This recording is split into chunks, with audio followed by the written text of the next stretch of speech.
అమెజాన్లో కొన్ని ఐటమ్స్ అయితే నేను ఆర్డర్ పెట్టినా అనమాట. అది రిటర్న్ ఇవ్వడానికి వెళ్తున్నాను. ఇక్కడ రిటర్న్ ఇవ్వాలంటే యూపీఎస్ ఉంటుంది, పికప్ కూడా చేసుకుంటారు. పికప్ చేసుకుంటే మనం ఎక్స్ట్రా ఛార్జెస్ వేయాలన్నమాట. హోల్ ఫుడ్స్ అట్లా కొన్ని ఉంటాయి. సో అక్కడికి వెళ్ళి డ్రాప్ చేయడానికి వెళ్తున్నాను. చూపిస్తాను చూడండి ఎట్లా ఉంటుందని. ఇవన్నీ కూడా రిటర్న్ ఇవ్వాలి. ఇప్పుడు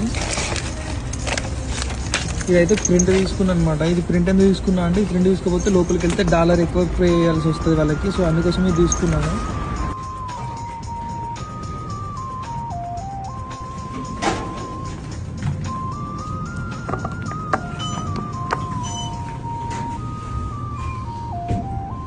ఇవన్నీ లోపల వేయడానికి వెళ్తున్నా నడుచుకుంటూ. ఇక్కడ ఉంటుంది అనమాట ఒక సైడ్కి, అక్కడ వెళ్ళి ఇచ్చేయాలి. మనం రిటర్న్ ప్రెస్ చేసిన తర్వాత మనకి ఇట్లా క్యూఆర్ వస్తుంది అనమాట. అక్కడికి వెళ్ళిన తర్వాత వాళ్ళు స్కాన్ చేస్తారు. స్కాన్ చేసినాక వాళ్ళు తీసుకుంటారు.